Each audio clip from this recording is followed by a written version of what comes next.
Polaris.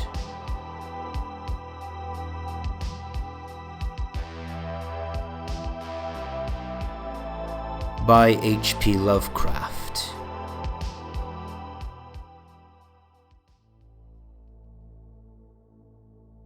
Into the north window of my chamber glows the pole star with uncanny light.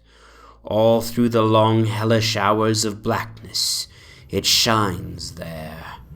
And in the autumn of the year, when the winds from the north curse and whine, and the red-leaved trees of the swamp mutter things to one another in the small hours of the morning, under the horned waning moon, I sit by the casement and watch that star. Down from the heights reels the glittering Cassiopeia, as the hours wear on, while Charles Wayne lumbers up from behind in vapor-soaked swamp trees that sway in the night wind. Just before dawn, Arcturus winks ruddily from above the cemetery on the low hillock, and Coma Berenice's shimmers weirdly afar off in the mysterious east. But still the pole star leers down from the same place in the black vault, winking hideously like an insane watching eye which strives to convey some strange message, yet recalls nothing save that it once had a message to convey. Sometimes, when it is cloudy, I can sleep. Well do I remember the night of the great aurora, when over the swamp played the shocking coruscations of the demon light. After the beams came clouds, and then I slept. And it was under a horned waning moon that I saw the city for the first time. Still and somnolent did it lie, on a strange plateau, in a hollow betwixt strange peaks. Of ghastly marble were its walls and its towers, its columns, domes, and pavements. In the marble streets were marble pillars, the upper parts of which were carven into the images of grave-bearded men. The air was warm and stirred not, and overhead, scarce 10 degrees from the zenith, glowed that watching pole star. Long did I gaze on the city, but the day came not, when the red Aldebaran, which blinked low in the sky but never set, had crawled a quarter of the way around the horizon. I saw light and motion in the houses and the streets. Forms strangely robed, but at once noble and familiar, walked abroad, and under the horned waning moon men talked wisdom in a tongue which I understood, though it was unlike any language I had ever known. And when the red Aldebaran had crawled more than halfway around the horizon, there were again darkness and silence. When I awakened, I was not as I had been. Upon my memory was graven the vision of the city, and within my soul had arisen another and vaguer recollection, of whose nature I was not then certain. Thereafter, on the cloudy nights when I could sleep, I saw the city often, sometimes under the horned waning moon, and sometimes under the hot yellow rays of a sun which did not set, but which wheeled low around the horizon, and on the clear nights the pole star leered as never before. Gradually I came to wonder what might be my place in that city, on the strange plateau betwixt strange peaks. At first content to view the scene as an all-observant uncorporeal presence, I now desired to define my relation to it, and to speak my mind amongst the grave men who conversed each day in the public squares. I said to myself, this is no dream.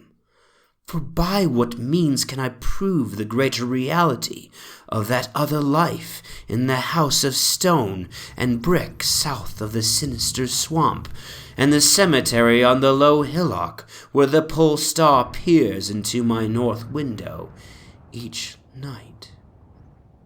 One night, as I listened to the discourse in the large square containing many statues, I felt a change, and perceived that I had at last a bodily form.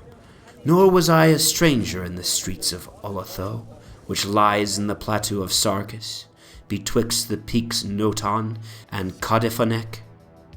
It was my friend Alos who spoke, and his speech was one that pleased my soul, for it was the speech of a true man and patriot. That night had the news come of Diakos' fall, and of the advance of the Inutos, squat, hellish, yellow fiends who 5 years ago had appeared out of the unknown west to ravage the confines of our kingdom, and finally to besiege our towns. Having taken the fortified places at the foot of the mountains, their way now lay open to the plateau, unless every citizen could resist with the strength of 10 men. For the squat creatures were mighty in the arts of war, and knew not the scruples of honor which held back our tall, gray-eyed men of Lomar from ruthless conquest. Alos, my friend, was commander of all the forces on the plateau, and in him lay the last hope of our country. On this occasion he spoke of the perils to be faced, and exhorted the men of Olatho, bravest of the Lomorians, to sustain the traditions of their ancestors, who, when forced to move southward from Zobna before the advance of the great ice sheet, even as our descendants must someday flee from the land of Lomar, valiantly and victoriously swept aside by the hairy, long-armed Canamalnopkas that stood in their way. To me Alos denied a warrior's part, for I was feeble and given to strange faintings when I subjected to stress and hardships. But my eyes were the keenest in the city, despite the long hours I gave each day to the study of the narcotic manuscripts and the wisdom of the Zobnarian fathers. So my friend, desiring not to doom me to inaction, rewarded me with that duty which was second to nothing in importance. To the watchtower of Thapnin he sent me, there to serve as the eyes of our army, should the Lenutos attempt to gain the citadel by the narrow pass behind the peak Noton, and thereby surprise the garrison. I was to give the signal of fire, which would warn the waiting soldiers and save the town from immediate disaster. Alone I mounted the tower, for every man of stout body was needed in the passes below. My brain was sore dazed with excitement and fatigue, for I had not slept in many days. Yet was my purpose firm, for I loved my native land of Lomar, and the marble city of Olatho that lies betwixt the peaks of Noton and Codifonek. But as I stood in the tower's topmost chamber, I beheld the horned waning moon, red and sinister, quivering through the vapors that hovered over the distant valley of Bonoff, and through an opening in the roof glittered the pale pole star, fluttering as if alive, and leering like a fiend in temper. Methought its spirit whispered evil counsel, soothing me to traitorous somnolence with a damnable rhythmical promise which it repeated over and over. Slumber, watcher, to the spheres. 26,000 years have revolved, and I return to the spot where now I burn. Other stars anon shall rise to the axis of the skies, stars that soothe and stars that bless, with a sweet forgetfulness. Only when my round is o'er shall the past disturb thy door. Vainly did I struggle with my drowsiness, seeking to connect these strange words which some lore of the skies which I had learnt from the narcotic manuscripts.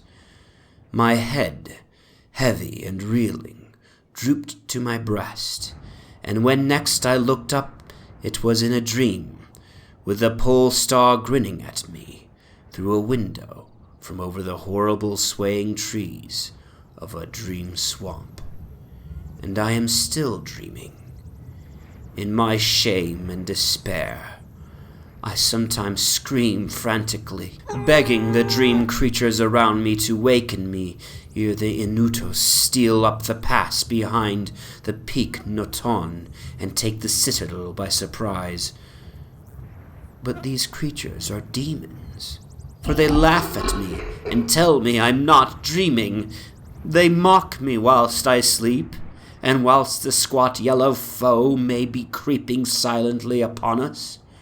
I have failed in my duty, and betrayed the marble city of Olatho. I have proven false to Alos, my friend and commander. But still these shadows of my dream deride me. They say there is no land of Lamar, save in my nocturnal imaginings, and that in those realms where the pole star shines high and red, Aldebaran crawls low around the horizon. There has been naught save ice and snow for thousands of years, and never a man save squat yellow creatures, blighted by the cold, whom they call Esquimaux. And as I writhe in my guilty agony, frantic to save the city whose peril every moment grows, and vainly striving to shake off this unnatural dream of a house of stone and brick south of a sinister swamp and a cemetery on a low hillock, the pole star, evil and monstrous, leers down from the black vault, winking hideously like an insane watching eye which strives to convey some strange message, yet recalls nothing, save that it once had a message to convey.